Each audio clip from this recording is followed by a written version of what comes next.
Lately, I've been doing a ton of coaching for online game, and one of the biggest mistakes guys make online is trying to close too early, trying to close in the very first message, or trying to close after one or two messages when just not enough has been developed. The other mistake that guys make is just talking and talking and talking and never getting to the close, and just becoming the girl's text buddy until the girl gets bored or, hooks up with some other guy and gets off the dating site.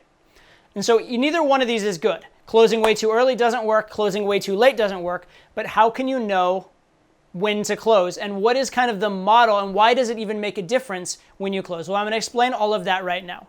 Opening and closing are probably the two most difficult parts of game, especially for someone who is kind of socially good but not well versed in game itself. And the reason for that is that opening and closing are the two pieces in game where you have to do something a little unnatural. During the rest of the interaction, you can just be a cool, together high value guy and just build your value. But opening, you have to be a little bit needy. Closing, you have to have a little bit of agenda. You have to, again, be potentially a little bit needy, so it's a bit of a risk. And this is why most of the mistakes in game occur on the open and the close.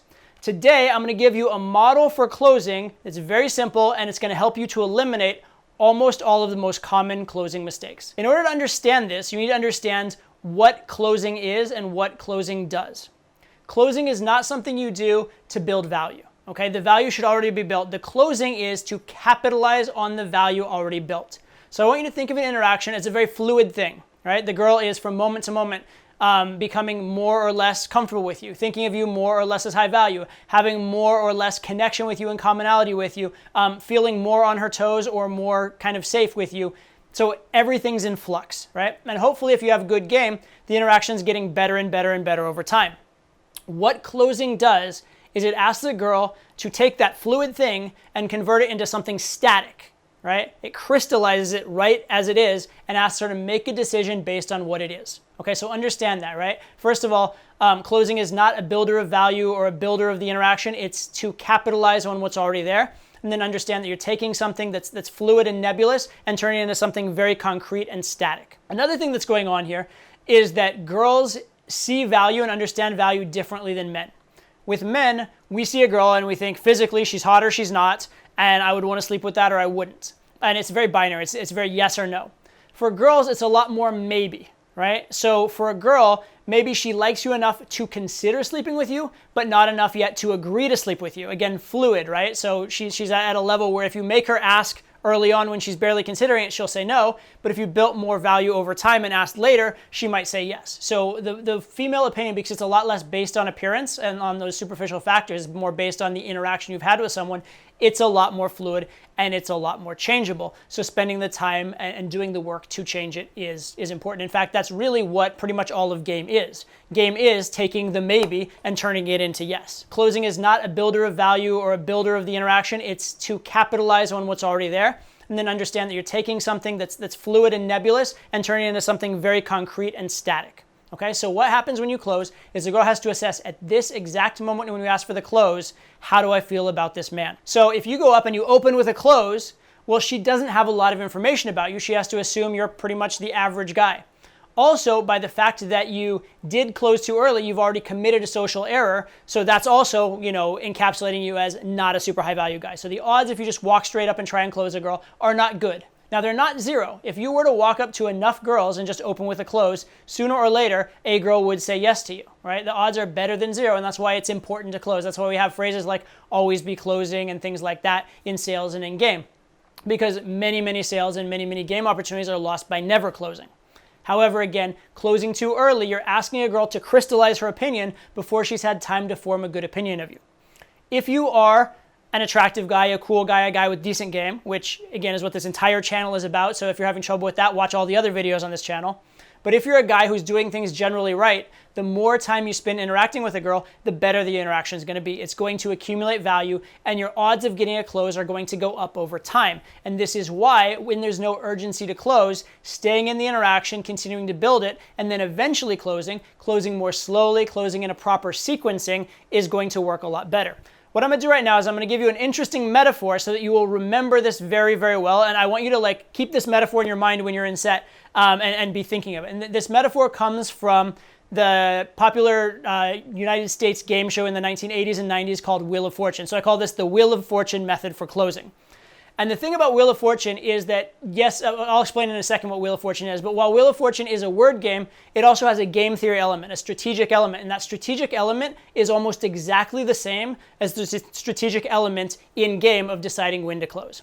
So let me take about 20 seconds for anybody who doesn't know it, and I'll explain what Wheel of Fortune is, and then I'll explain to you how you can use the rules and the strategy of this game show to give you a very good model for how to close in game. So the way Wheel of Fortune works is this. You have 3 people trying to solve basically a word puzzle. And each time it's your turn, you're going to spin a wheel, and you're going to get a number, an amount of money that each letter you get right is worth. You're going to spin the wheel, pick a letter, spin the wheel, pick a letter, and that's your turn. At some point, when the word or phrase has become obvious to you, you can go ahead and solve. And if you solve, what happens is whatever money you have accumulated on that puzzle then becomes yours to keep. No matter how much money you get, if you don't solve the puzzle, if one of the other 2 people is the person who solves it instead of you, you don't get to keep your money, right? So there's a phase of acquiring money, right? Acquiring value. And then there's a phase of capitalizing and solidifying what you've acquired. In Wheel of Fortune, if you were to walk up and there's no letters on the board, there's just like a bunch of slots, and like maybe you know it's a 6-letter word, you're probably not going to have a very good percentage chance of solving a 6-letter word blank. So going and just trying to solve out of nothing is really stupid. That's the equivalent of the guy who walks up to a girl and just tries to close by opening with a close. Hey, hi, I'm here. Would you like to sleep with me? It's probably not a very good way to go. It's going to be very, very low percentage. It's not a good strategy for winning at Wheel of Fortune. Also, by the way, if you were to walk right up and solve right away on a blank board, you wouldn't have even actually accumulated any money, so it would actually be a pointless solve. You would have no money to solve for. So for 2 reasons, it would be very foolish to do that. Now, as you start to get more and more letters, you're also going to get more and more money. So that means that there's more and more incentive to close. It also means that you have a higher and higher probability of closing because you have more and more clues to the puzzle. And then at some point, you're going to want to have to go ahead and close, right? Because if you don't close, there's a couple slots on the wheel. One says bankrupt, which means you lose all your money. Another one says lose a turn, I believe, which means it goes to the next person. There may be 1 or 2 other negative slots on the wheel. So if you keep spinning and spinning indefinitely, the odds of something bad happening become too high and it's no longer worth it. It's very similar to game. I want you to think of game as the same way. When you're thinking of being in set, it's that idea of, do I try and spin and make more money? Or do I solve and solidify and say, you know what, I've got the money, let me make it mine and make it permanent. And that's what closing is. And so it's the same thing in set. Do I need more value? Do I need to make this interaction better so that one, the close will actually have some value and be a real close that won't flake. And then 2, so that there's a high enough percentage it will actually work out. I've given the girl enough of an experience, enough time with me, and I've built enough in the interaction that the odds of her saying yes to the close are very high. Because if the girl says no to the close, it's going to be a lot harder to close her again lately. So again, think of it as 2 phases. There's the value building part of game and the closing part of game, and they are distinct. Because if you close and fail, you're going to take away a lot of the value that you've built, and you're going to make things significantly harder for yourself, right? And I want you to think that when you're closing, what you're doing is you're taking this fluid thing, this nebulous interaction that has all these emotions spinning, experiences spinning, and all these different possibilities, and you're making it a much simpler, more straightforward thing, which is good, but you're also limiting it, right? You're closing off some of the possibilities of what it could be. And the better your game is, the more you're going to want to continue spinning that wheel and accumulating value rather than just rushing into the close. All right, so hopefully that makes sense for you, and I want you to think about that, right? Understand what closing is. Closing is simply a necessary part of the interaction. It's not something you do to build value. It's something you do to capitalize on the existing value. And what it does is it takes this very complex thing and it turns it into something simple and tangible. Again, you're starting with a girl who, when you start talking to her, you know that she likes you enough to talk with you, but it's unlikely she likes you enough to go ahead and give you a phone number or go ahead and close. As you continue building and the interaction gets better, the odds go up and up and up that she's ready to be closed. And then at a certain point, it's almost certain she should be closed, because if you continue going longer, you may lose momentum in the interaction, and you're also allowing for more random stuff to happen that could derail you. So hopefully with that understanding, you're going to be much more adept at knowing when to close, knowing why you're closing, what closes have a purpose, what closes don't. For example, here's one example of a close that wouldn't make sense. Let's say that you are talking to a girl and it's going really, really well, and you're in the process of taking her back to your place. And in the process of taking her back to your place, and it's kind of like a, maybe a casual, friendly thing. It hasn't been super man to woman yet, but you are going back to your place and there are good possibilities.